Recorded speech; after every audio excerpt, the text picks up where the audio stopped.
Bonjour, aujourd'hui j'aimerais vous présenter un objet Star Wars. Vous le voyez immédiatement, de toute façon, de quoi il s'agit. Il s'agit en fait du blaster, de l'arme de Han Solo dans Star Wars. Alors c'est un objet que j'ai depuis un petit temps déjà. Simplement, je le gardais de côté pour un projet qui finalement n'aura pas lieu. C'est dommage, parce qu'il consistait justement à voir si cet objet ou un autre pouvait convenir pour un atelier, j'allais dire, de remise en forme d'objet comme ça, le peindre, l'améliorer, etc. Et je tenais à le garder tel quel pour prouver que donc c'était bel et bien le véritable objet. Bon, il se trouve que finalement ça ne se fait pas. J'ai remis la main dessus. Du coup, je vais vous proposer d'en profiter et de découvrir avec moi ce qu'il en est. C'est un objet que je souhaitais avoir depuis un bout de temps. En fait, j'en ai deux versions. Une version complètement pirate qui faisait un petit peu de bruit, que j'avais trouvé en vide-grenier. Et le jouet original de la fin des années 70, début des années 80, qui était vendu en France, qui est incomplet. Mais je ne sais pas où je l'ai foutu, et puis surtout, c'est certes l'objet officiel, mais certainement pas la reproduction la plus fidèle de l'arme de Han Solo. Quoi qu'il en soit, même s'il y a bien meilleur que ce que vous voyez là sous vos yeux, c'est quand même un objet qui est pas cher du tout, qui est quand même électronique. C'est proposé par Rubiz et c'est l'un des moins chers du marché. Comme vous le voyez de toute façon, encore sous carton, sous plastique. Cet objet d'ailleurs n'est absolument pas de la bonne couleur. Il est carrément blanc et orange pour une simple raison, c'est que c'est pour éviter de le confondre avec une véritable arme, parce qu'il est déjà arrivé que des policiers, notamment aux États-Unis, confondent des jouets avec de véritables armes. Donc dans un premier temps, certains jouets se sont vus munis d'un petit bout rouge pour montrer que c'était du plastique, et puis comme ça suffisait pas, visiblement même des objets de fiction qui n'ont rien à voir avec la réalité, même si là le flingue de Han Solo est composé essentiellement de pièces du Mauser, qui est une arme allemande si je me trompe pas. Le fait est que les armes de fiction se sont retrouvées avec des couleurs bizarres, et je vous ai déjà montré ce que ça donnait avec le blaster des Stormtroopers, le blaster de Boba Fett. Tout cela se retrouve en blanc, en orange, en vert, en couleurs fluo les plus visibles possibles. On peut pas du tout les confondre avec une arme réelle, mais quoi qu'il en soit, là mon but c'est très clairement de faire en sorte que ça se rapproche de l'arme que l'on voit dans le film, même si ça ne sera pas possible parce qu'il y a quand même beaucoup trop de différence entre ce jouet et l'arme utilisée dans les films. Quoi qu'il en soit, donc qu'est-ce qu'il en est? Déjà, vous voyez que c'est donc présenté de la sorte, avec une carte, j'allais dire, à l'ancienne. Ici, vous avez derrière les indications concernant le fait que non seulement il y a de l'électronique, mais forcément il y a des piles. Donc voilà, si vous êtes suffisamment bête pour pas savoir comment les remplacer, ça vous indique comment le faire. Et c'est tout. Voilà, c'est absolument tout. J'ai cru voir que c'était un objet qui était, je crois que c'est indiqué dessus, de 2007 ou 2008, un truc comme ça. Alors je sais pas si vous le verrez, mais c'est indiqué là en fait, que c'est de 2008, et bien évidemment toutes ces notions là seront effacées à coup de ruban abrasif, et voilà. Donc sans plus tarder, je vais ouvrir ce paquet, vous montrer ce que ça donne sans carton. Alors voilà, de toute façon le packaging n'avait rien d'exceptionnel. Quoi qu'il en soit, donc c'est assez léger, ça manque cruellement de détails. Il y a un truc qui m'a surpris, c'est qu'en fait ça ressemble à un poivrier, une salière, c'est comme vous voulez, certainement pour le son. Le viseur ici est carrément en plein, quoi. Il n'y a même pas de détails autour ni rien. Ça serait quelque chose qu'il faudra que je creuse. Ici pareil, Je peux toujours tricher en mettant un bouchon de bouteille et quoi, mais bon, voilà, ça explique le prix. En fait, ça m'a coûté presque aussi cher en frais d'envoi que pour l'objet lui-même. Là, en fait, c'est léger aussi parce que pour l'instant, il n'y a pas de pile. En fait, c'est ça qu'indiquait le paquet, hein, c'est que il va falloir mettre les piles soi-même et la vis est quand même très petite. Donc, heureusement, j'ai mon fidèle tournevis de précision qui va m'aider dans cette tâche, qui va me permettre tout simplement d'ouvrir et de placer ici les piles pour voir ce que ça donne.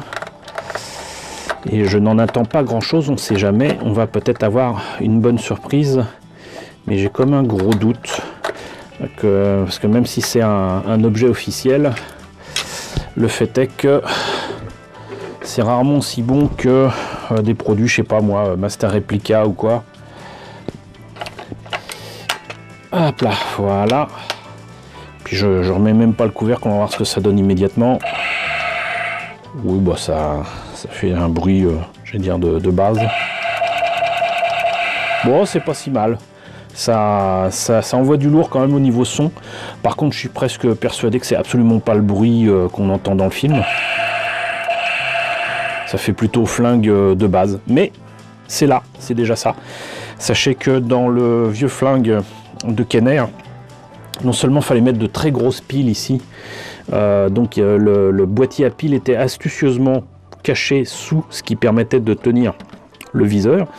Et si je me rappelle bien, en fait, à l'intérieur de la crosse, ou ici, il n'y avait même pas de quoi faire de la lumière. En fait, c'était quelque chose qui était supposé faire du son. Et en fait, c'était juste un moteur qui tournait sur un petit élément en plastique. Et c'était absolument ridicule. Exactement le même système que pour le X-Wing et le TIE Fighter. Sauf que le TIE Fighter, lui, au moins, il faisait de la lumière. Donc voilà, même si le X-Wing a pu faire de la lumière ensuite, c'était pas forcément le cas au départ. Donc voilà. Voilà ce que donne pour l'instant ce flingue de Han Solo. Je ne pense pas que je vais laisser les piles parce que avec le travail que je vais faire dessus, il y a toutes les chances que le système électronique n'aime pas. Donc bien évidemment, ce que je vais faire sur cet objet, c'est entre guillemets l'améliorer, pas le rendre particulièrement ressemblant à ce qu'on voit dans les films. Ça serait quand même pas compliqué, mais se fatiguer pour pas grand chose. Je veux dire, autant essayer de fabriquer l'arme de Han Solo à partir d'un vrai Mother qui existe d'ailleurs en maquette. Je sais qu'il y a certaines personnes qui l'ont fait. Il y a des pièces qui traînent sur le net pour le faire. Il y a même des gens qui modifient en fait soit des flingues existants, de vrais flingues, de vrais Mother, soit carrément qui impriment la totalité de tout cela en imprimante 3D. Alors moi, sincèrement, il y a quelques années, j'étais pas particulièrement emballé par ces imprimantes 3D, mais outre que les imprimantes ont commencé à être proposées à des tarifs particulièrement compétitifs et qui permettent à n'importe qui d'avoir une machine pour une bonne machine pour aller 200, 300 €. Vous avez des bonnes machines. Le résultat des pièces imprimées dépend évidemment de la finesse d'impression, mais vous avez même maintenant des imprimantes qui impriment dans de la résine liquide qui permettent de polymériser, comment dirais-je, par laser, je crois, les pièces dans un bain de résine. Le bain de résine coûte encore un peu cher, mais les imprimantes en question sont beaucoup plus fines et permettent d'obtenir des pièces absolument fantastiques. Et je dois admettre quand même que ce qui traîne sur le net et ce qu'il est possible de faire avec certains fichiers, qu'on peut d'ailleurs modifier à loisir, c'est quand même assez impressionnant. Donc les possibilités ne manquent pas pour se fabriquer cet objet, mais donc avec Rubiz, il y avait moyen de l'obtenir à moins de 20 €. Encore une fois, ça m'a presque coûté aussi cher en frais d'envoi et c'est un peu dommage. Donc voilà, vous avez vu ce que ça donne, hein. De toute façon, je pense pas que on perdra grand chose à ce que j'enlève les écritures de partout que je le repeigne et surtout que j'enlève cet horrible poivrier là. Ça, je pense que je rendrai service au monde en faisant cela. J'en profite d'ailleurs pour indiquer qu'avec cette arme, j'ai retrouvé d'autres armes que j'avais l'intention de modifier. En fait, là par exemple, il s'agit d'un blaster, on va dire générique, qu'on trouvait vraiment partout. Mais quand je dis partout, c'est partout. On le trouvait même à Disneyland, c'est vous dire. C'était vendu comme si c'était une arme de Star Wars. En tout cas, il y a 20 ans, on la trouvait partout. J'en ai trouvé qu'un finalement en vide-grenier. De toute façon, j'en avais pas besoin d'autres. Et effectivement, c'est assez semblable à ce qu'on peut trouver dans l'univers Star Wars. Ça ne correspond à aucune arme, ni de Stormtrooper, ni de chasseur de primes, ni de rebelle, mais ça a une forme qui fait effectivement très Star Wars. Donc ça fait des années que je l'ai. J'ai dû trouver cette arme en vide-grenier il y a entre 10 et 15 ans. Et ça me chatouillait de le modifier, de l'améliorer, de le repeindre. Je pense que je pourrais en tirer le meilleur, pas facilement, mais plus facilement que je n'aurais pu le faire il y a quelques années. Donc là pareil, il y a beau y avoir un trou dans le viseur, ça nécessite quand même d'être amélioré. Et là vous voyez le fameux bout rouge dont je parlais tout à l'heure, et j'ai changé les piles. Et vous voyez que le son est quand même assez différent. Ah, j'observe d'ailleurs un truc que je n'avais pas vu tout à l'heure en testant, c'est qu'en fait ça vibre. Voilà, ça vibre en même temps. Et c'est pas si mal, mais c'est pas le seul flingue que j'ai retrouvé. J'ai retrouvé celui-ci que j'ai acheté, je crois à Jiffy, lors de soldes.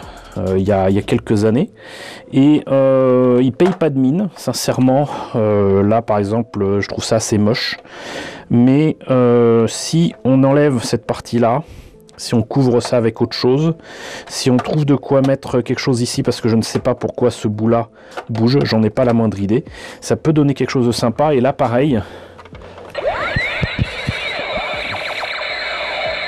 ça fait beaucoup de son, ça fait beaucoup de lumière. Et il y a moyen de faire quelque chose en termes d'armes de SF assez sympathique. Sinon, vous trouvez des choses assez étranges.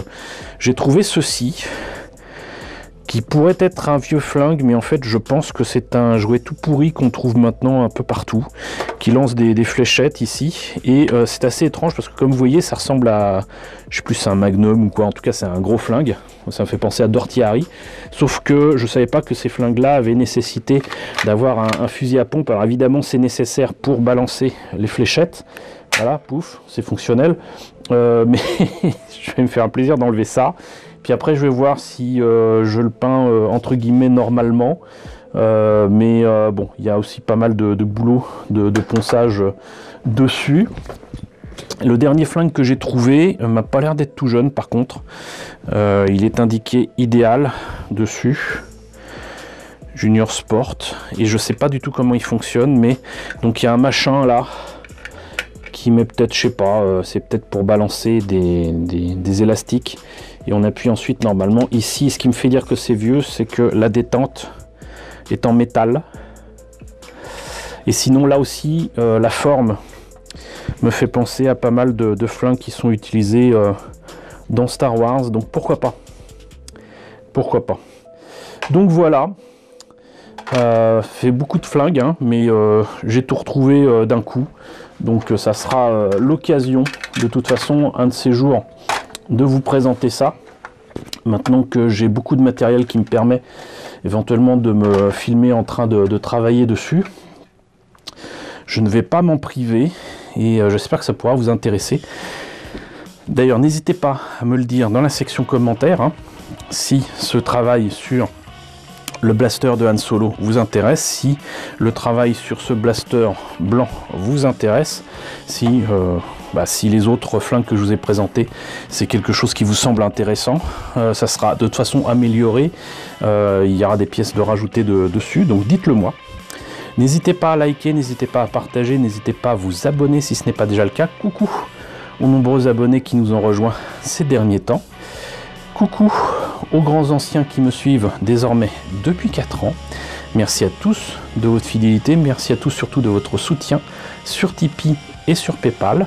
N'hésitez pas d'ailleurs à rejoindre la liste des contributeurs de la chaîne, je vous mets la liste à la fin de cette vidéo, et je vous dis donc à très bientôt, j'espère, pour la modification de ce blaster de Han Solo.